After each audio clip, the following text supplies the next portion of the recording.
Benjamin Netanyahou, une nouvelle fois dans le viseur de la justice israélienne. Le Premier ministre a été interrogé pendant 3 heures lundi soir dans sa résidence de Jérusalem dans le cadre d'une enquête criminelle qui pourrait mettre en péril sa carrière politique. Depuis 8 mois, la police enquêtait en secret. Elle a interrogé une 50aine de témoins. Netanyahou est soupçonné d'avoir reçu des cadeaux illégaux de plusieurs milliers de dollars de la part d'hommes d'affaires, des partisans de Netanyahou en Israël et à l'étranger.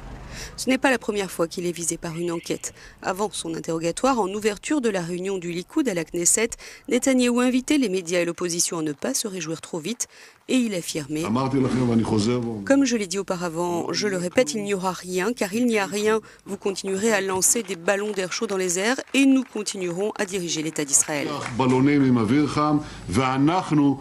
Netanyahou a déjà reconnu avoir reçu de l'argent du magnat français Arnaud Mimran, 40 000 $, un homme qui a été condamné en juillet dernier à une peine de 8 ans de prison pour escroquerie et qui soutient avoir versé $1 million pour la campagne électorale de Netanyahou en 2001. Une autre enquête suggère une conduite irrégulière d'un proche de Netanyahou dans le rachat de 3 sous-marins allemands. La télévision israélienne, la 10e chaîne, affirme que l'avocat personnel de Netanyahou faisait partie du conseil d'administration d'une filiale du constructeur allemand ThyssenKrupp. Depuis 2015, une affaire de détournement de fonds publics pour usage personnel poursuit aussi le couple Netanyahou. Sarah est accusée d'avoir mal utilisé les fonds publics relatifs à la résidence du Premier ministre, d'avoir commis des abus de confiance. Encore interrogée début décembre, elle attend le verdict du procureur.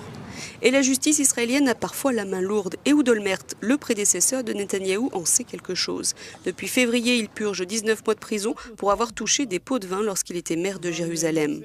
L'ancien Premier ministre, Ariel Sharon, avait lui aussi été mis en cause en son temps pour des soupçons de corruption et de malversation l'impliquant ainsi que ses fils. Son fils, Omri Sharon, a finalement été condamné à 9 mois de prison avec sursis pour financement illégal du Likoud en février 2006. Plusieurs ministres ont ainsi été condamnés par le passé par la justice israélienne, comme l'actuel ministre de l'Intérieur, Aryeh Deri, qui a écopé de 3 ans de prison en 1999, ou l'ancien ministre des Finances, qui a été condamné à 5 ans et demi de prison en 2009, ou encore l'ancien ministre du Travail, condamné lui à 4 ans de prison. La législation israélienne prévoit que tout membre d'un gouvernement contre lequel porte un acte d'accusation pour corruption doit démissionner. Les proches de Netanyahou dénoncent une campagne de déstabilisation.